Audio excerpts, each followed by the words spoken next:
Good morning guys. Late tayo ng 1 hour. Hindi ko na malayan yung oras. Nalito kasi ako dun sa oras na binigay sa akin. 6 to 3 pala ako.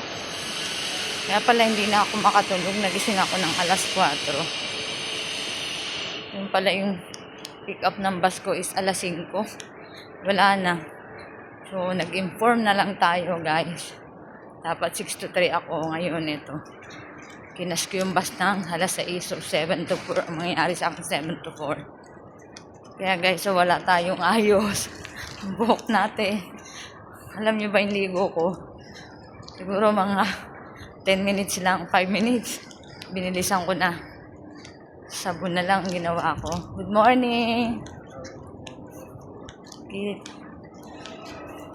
Wala nang ayos-ayos, hindi na ako nag-shampoo guys. Conditioner lang.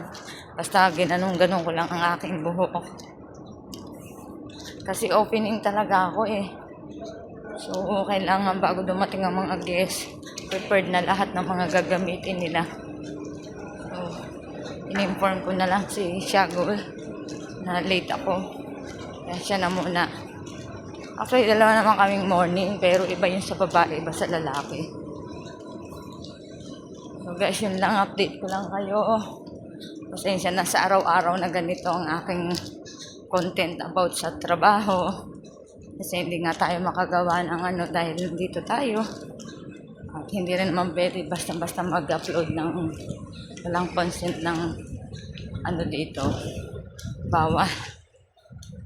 Ganito lang muna. Pag uwi natin ng Pilipinas yan, saka tayo gawa ng magandang content. Yun lang. Thank you for watching. Sana may makapansin ng aking mga video.